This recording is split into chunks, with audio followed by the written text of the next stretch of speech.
Buenos días, vamos a dar comienzo a la clase sobre síndrome nefrótico para alumnos de carrera de posgrado de especialización en clínica médica de la UNR. Síndrome nefrótico es una de las formas de presentación de las enfermedades glomerulares. El componente más importante es la proteinuria en un rango mayor a 3,5 gramos en 24 horas. Como consecuencia se produce hipoalbuminemia menor a 3,5 gramos decilitro y clínicamente se va a manifestar por edemas periféricos. También encontramos hiperlipemia, como consecuencia de esto podemos encontrar lipiduria, y por una serie de alteraciones que se producen vamos a encontrar enfermedad trombótica, que se puede considerar parte del síndrome o como complicación. Respecto a la proteinuria, debemos tener en cuenta que hay 4 tipos: proteinuria glomerular, tubular, por rebosamiento y posrenal. En el síndrome nefrótico es por mayor filtración de macromoléculas en la pared capilar glomerular. Las lesiones son alteraciones a nivel de los podocitos, ya sea por anticuerpos o por proteínas circulantes que alteran la disposición del diafragma en hendidura o el citoesqueleto de los podocitos.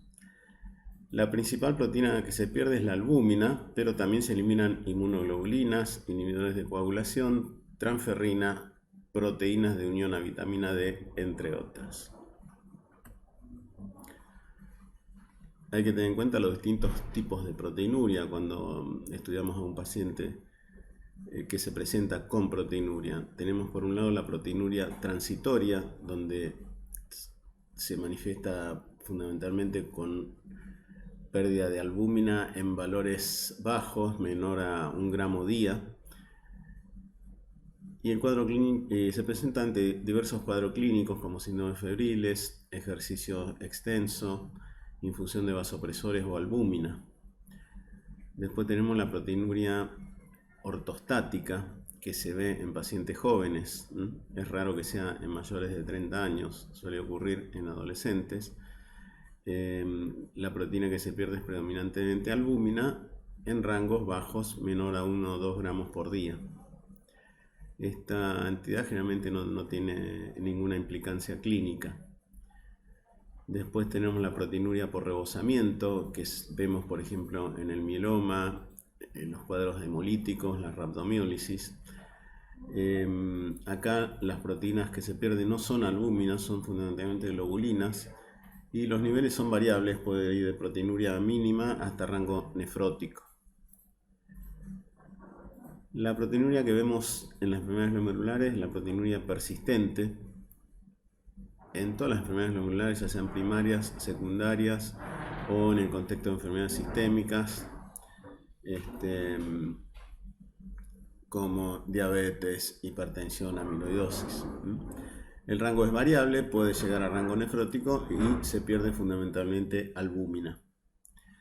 Después tenemos la proteinuria de origen túbulo-intersticial, por ejemplo en la intoxicación por metales pesados, enfermedades alérgicas o autoinmunes con compromiso intersticial, ingeria intersticial inducida por medicación. Acá las proteínas son no albúmina y la pérdida no es de rango nefrótico, generalmente es menor a 3 gramos por día. Y por último la proteinuria posrenal, que se da en infecciones del tracto urinario, litiasis, tumores del tracto urinario. Son proteinurias leves, menor a 1 gramo por día y no predomina la albúmina. Y tenemos una entidad que es la proteinuria aislada persistente, que se estudia una vez descartada la proteinuria transitoria y la ortostática. Suele reflejar un trastorno renal o sistémico. Tiene las mismas causas que el síndrome nefrótico, pero sin sus complicaciones. Requiere un estudio exhaustivo que incluye la cuantificación de proteinuria, función renal, dosaje de cadenas ligeras en orina por inmunofluorescencia y estudios por imágenes. Y se indica la biopsia renal si la proteinuria es ya sea de rango nefrótico o no nefrótico con sedimento activo, por ejemplo hematuria, cilindros, o cuando tiene falla renal. La dislipemia es otro de los componentes del síndrome nefrótico. Hay un aumento del colesterol total, 87%, de los LDL en el 77%, y también de los triglicéridos y la lipoproteína A. Los HDL en general están normales o reducidos y pueden no estar presentes en algunas entidades, por ejemplo, en la nefropatía lúpica o en la amiloidosis renal pueden tener un perfil lipídico normal. Se altera el metabolismo del colesterol total y las LDL. Generalmente esto es por aumento de la síntesis y disminución del catabolismo de las lipoproteínas que contienen ApoB y colesterol. Hay aumento de la actividad de la hidroximetilglutanil-CoA reductasa, aumento de la actividad de la acetil-CoA acetiltransferasa 2, ACAT2, disminución de la lipasa hepática, disminución de la actividad de lipoproteína lipasa en el endotelio, en el músculo y en el tejido adiposo. Y al aumento de la PCSK9, la proproteína convertasa subturicina quexina tipo 9. Las alteraciones del metabolismo del HDL. Generalmente el HDL está a niveles normales o disminuidos. Disminuye la maduración del HDL3 en HDL2. Hay déficit de lecitina, colesterol, acetiltransferasa, hipoalbuminemia, aumento de la proteína de transferencia de ésteres de colesterol y reducción del HDL hepático. Respecto al metabolismo de los triglicéridos, están aumentados los niveles de triglicéridos, VLDL y los IDL. Esto es producido por disminución del metabolismo de los triglicéridos. Está disminuida la cascada de eliminación de lípidos, en las que las VLDL se convierten en IDL y luego en LDL, mediada por la LDL reductasa. Hay disminución de la actividad de la lipoproteína lipasa y la lipasa hepática. La disminución de la presión oncótica estimula la transcripción del gen ApoB hepático. También puede haber disfunción endocrina en el contexto de un síndrome nefrótico. Esto se debe a las pérdidas renales de albúmina y proteínas transportadoras de hormonas, que causan numerosos trastornos, tanto metabólicos como endocrinos, en estos pacientes. Las principales alteraciones se ven en la función tiroidea, metabolismo fosfocálcico y metabolismo de los glucocorticoides. Respecto a la disfunción tiroidea, el 50% de los pacientes con síndrome nefrótico con función renal conservada tienen la T4 total disminuida. También pueden estar baja la T3 y la T3 inversa. Cuando hay insuficiencia renal, las anomalías pueden ser más graves. Son más frecuentes en general el hipotiroidismo subclínico y el síndrome del eutiroideo enfermo. La nefropatía membranosa se asoció con tiroiditis de Hashimoto, enfermedad de Graves. Los pacientes con hipotiroidismo previo pueden requerir mayores dosis de T4 por la pérdida urinaria de la globulina fijadora de tiroides. Respecto al metabolismo del calcio y la vitamina D, hay una pérdida de proteína transportadora de la vitamina D y del calcidiol. El efecto es la disminución de calcidiol sérico con calcitriol normal o bajo. El calcio total puede estar disminuido ya que se une a la albúmina, no así el calcio iónico.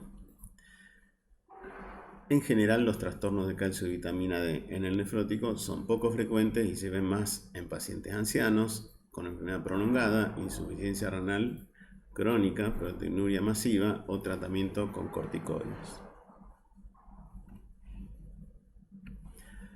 Respecto al metabolismo de los glucocorticoides, se pierde la proteína transportadora de cortisol, por lo que sus concentraciones séricas pueden estar disminuidas. Sin embargo, hay aumento del cortisol libre, aunque sin síntomas.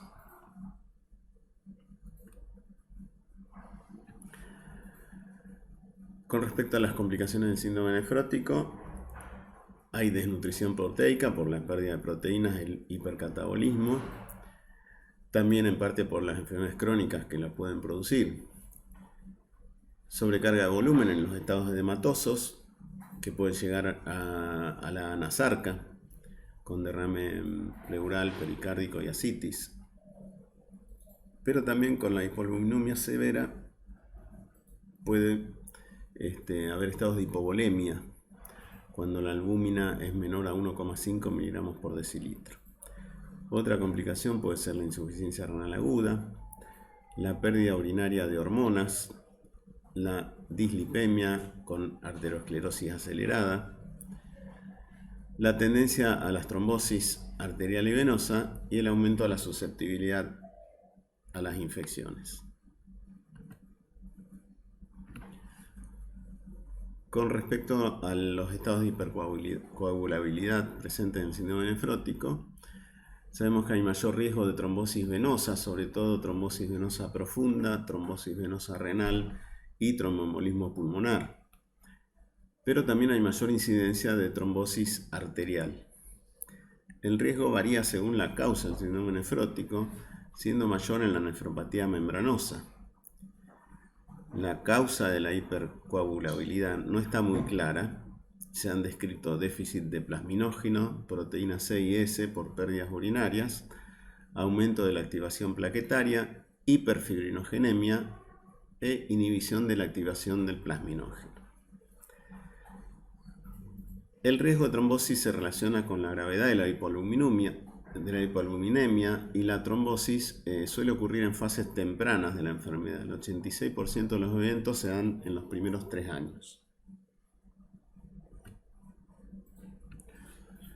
Con respecto a la mayor susceptibilidad a infecciones, esto se da sobre todo con respecto a gérmenes capsulados. Predisponen la hipogamaglobulinemia por las pérdidas urinarias, también hay disminución de la inmunidad celular por pérdidas de vitamina D y otros factores séricos, y también por el tratamiento con corticoides e inmunosupresores. Y las formas clínicas de este tipo de infecciones incluyen infecciones respiratorias, urinarias, la peritonitis espontánea, celulitis y sepsis. Y bueno, indicación formal de inmunizaciones, sobre todo la vacuna antineumocóxica.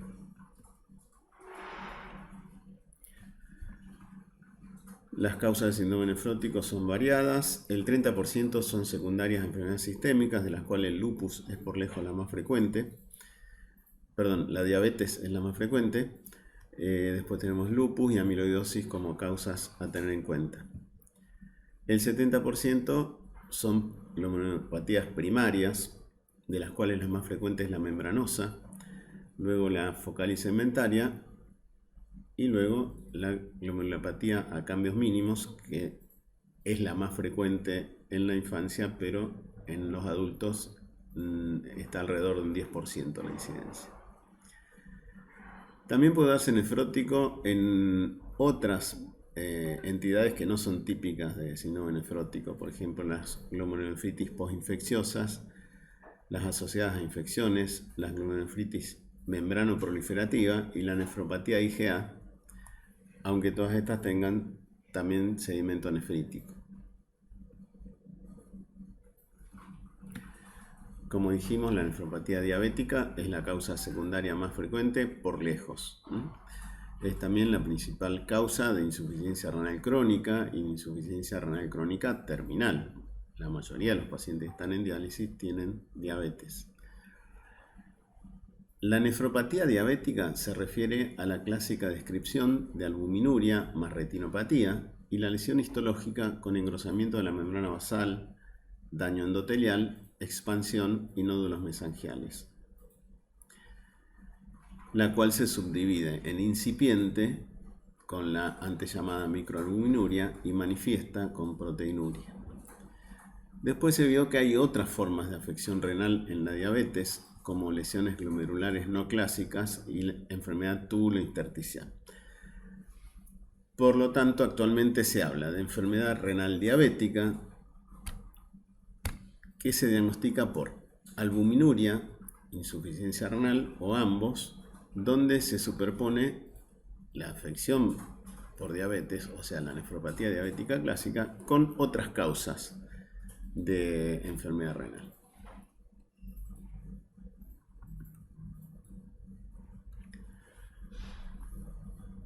La microalbuminuria ahora se denomina albuminuria moderadamente aumentada, ya que el término microalbuminuria nos hacía pensar en fragmentos de albúmina, y en realidad no hay fragmentos de albúmina, sino hay menor cantidad de albúmina. Entonces se habla de albúmina moderadamente aumentada, siendo los valores de 30 a 300 miligramos decilitro. La macroalbuminuria se denomina ahora albuminuria gravemente aumentada cuando es más de 300 miligramos decilitro y es indicador de mal pronóstico. Ten en cuenta que puede haber insuficiencia renal antes de la presencia de albuminuria e incluso sin albuminuria. Y también puede haber regresión de la albuminuria e incluso de la proteinuria.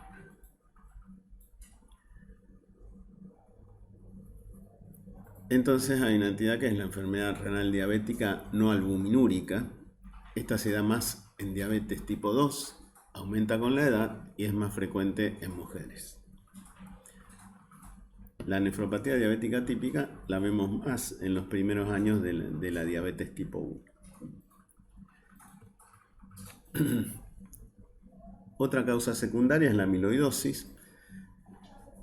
La prevalencia es del 2% de las biopsias renales. La más frecuente es asociada a inmunoglobulina de cadenas ligeras, pesadas o ambas. La AL da proteinuria variable con sedimento suave, 2/3 tienen síndrome nefrótico y de estos 20% evolucionan a insuficiencia renal crónica. La amiloidosis AA tiene evolución lenta a insuficiencia renal y escasa proteinuria, ya que los depósitos son vasculares y túbulo-intersticiales. El diagnóstico de amiloidosis renal debe sospecharse en cualquier paciente con proteinuria, sobre todo si tiene insuficiencia cardíaca, síntomas gastrointestinales o neuropatía. Suelen requerir biopsia renal para el diagnóstico, salvo que haya una gammopatía monoclonal. En este caso podría ser suficiente una punción biopsia de la grasa abdominal. No así cuando se encuentra la amiloide en la médula ósea, ya que esto estaría hablando de una amiloidosis localizada, no sistémica.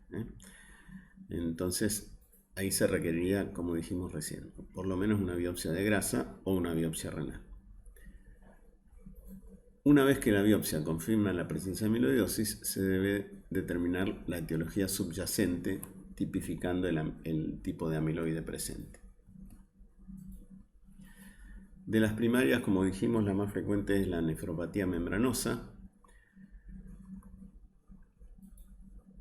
Ten en cuenta que el 75-80% de las membranosas son primarias, pero un 20-25% se asocia con otras enfermedades, entre las cuales destacamos infecciones como HIV, sífilis, enfermedades autoinmunes, el lupus es lo más característico, neoplasias, trasplante de médula ósea, tratamiento prolongado con antiinflamatorios, entre otras causas.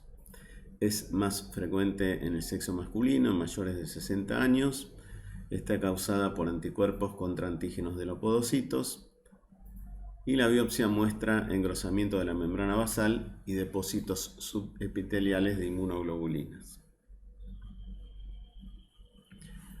Respecto al cuadro clínico, es un característico síndrome nefrótico que se presenta en el 80% de los casos. El resto de los casos se presenta con proteinuria asintomática.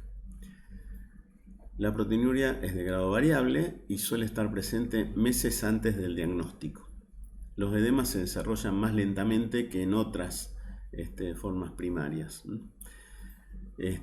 Puede haber en la orina presencia de lipiduria y microhematuria sin cilindros hemáticos. También puede haber glucosuria por daño tubular cuando hay una albuminuria intensa.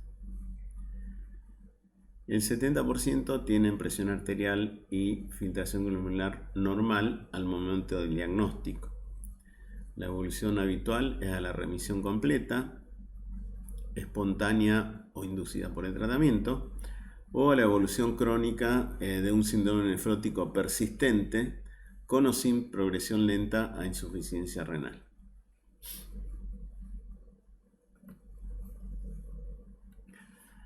Con respecto al diagnóstico, contamos ahora con algunos marcadores que son importantes. El anticuerpo contra el receptor de la fosfolipasa A2, PLA2R, por inmunofluorescencia o ELISA, son positivos en la mayoría de los casos de membranosa primaria. Y también se puede detectar el antígeno en la biopsia por inmunofluorescencia.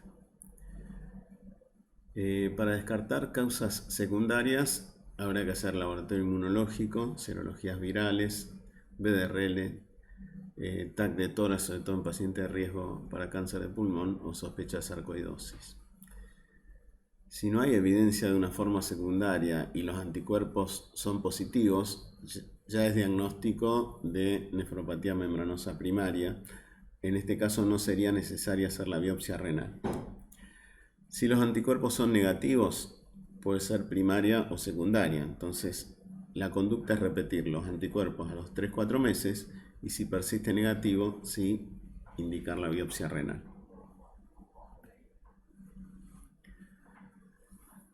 Con respecto al pronóstico y tratamiento, puede haber remisión completa espontánea a los 5 años hasta en un 30%, 5 a 30% de los casos. Puede haber una remisión parcial con proteinurias menor a 2 gramos a 5 años en el 25 a 40% de los casos. La incidencia de enfermedad renal crónica terminal sin tratamiento es baja, es del 14% a los 5 años y el 35% a los 10 años. Tiene mayor riesgo de progresión e insuficiencia renal, pacientes de edad avanzada, sexo masculino, insuficiencia renal al inicio de la enfermedad y proteinurias masivas mayores a 8 gramos por día.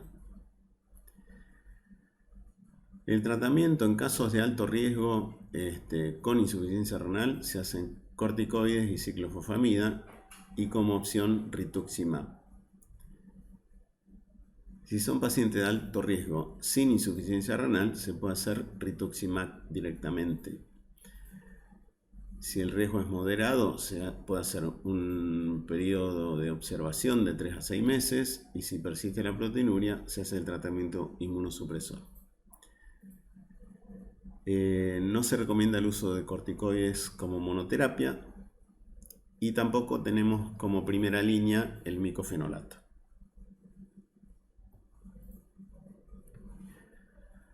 La segunda frecuencia de las primarias que cursan con síndrome nefrótico es la glomerulosclerosis focal y segmentaria, pero a su vez es la primera en los que desarrollan insuficiencia renal.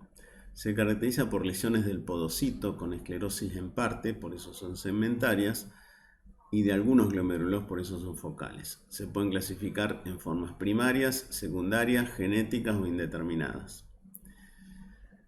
La primaria es causada por un factor de permeabilidad circulante, dando un síndrome nefrótico agudo en el 50% de los casos, hematuria, y en el 20% de los casos, hipertensión arterial.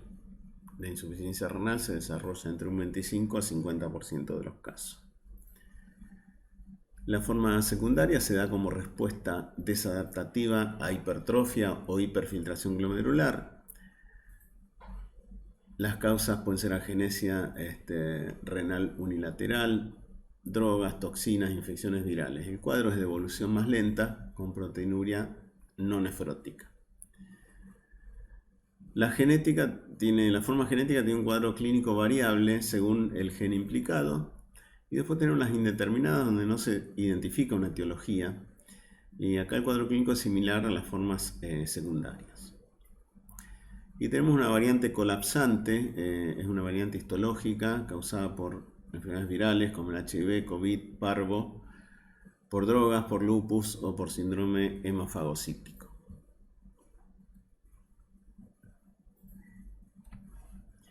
Con respecto al tratamiento y pronóstico, las glomerulosclerosis focal y segmentarias primarias con síndrome nefrótico se tratan con corticoides.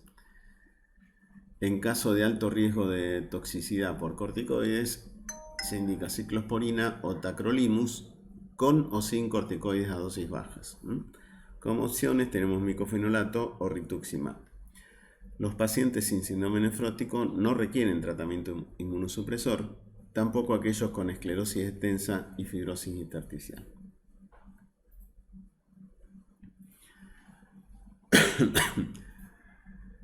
Y la otra nefropatía primaria en adultos es la nefropatía a cambios mínimos. Dijimos que es la forma más frecuente en niños, 90%, pero en adultos representa solo el 10%. Al igual que la focal y segmentaria, afecta predominantemente al podocito. La causa no está clara, habría una disfunción de las células T que produce un factor de permeabilidad glomerular que afecta a la pared capilar glomerular. Se cree que las células B también tendrían algún papel, ya que se evidenció buena respuesta al rituximab. En un subgrupo de pacientes se detectaron anticuerpos contra la nefrina del diafragma en hendidura del podocito. En general, las causas esta enfermedad es primaria, pero en algunos casos puede ser secundaria a neoplasias como los linfomas Hodgkin y no Hodgkin, infecciones como la sífilis, tuberculosis, micoplasma, virus hepatitis C, medicamentos como los antiinflamatorios no esteroides, los inhibidores de la COX-2, antibióticos, sales de litio, bifosfonatos, o secundaria a procesos alérgicos. Puede asociarse a otras glomerulonefritis como la mesangial IgA. Hay informes aislados de asociación de lupus, diabetes tipo 1 reciente comienzo y nefropatía por HIV. El cuadro clínico da un síndrome nefrótico de aparición repentina que en general sigue a un proceso de infección de vías aéreas superiores. Puede acompañarse de microhematuria, no así de insuficiencia renal aguda, que es muy infrecuente.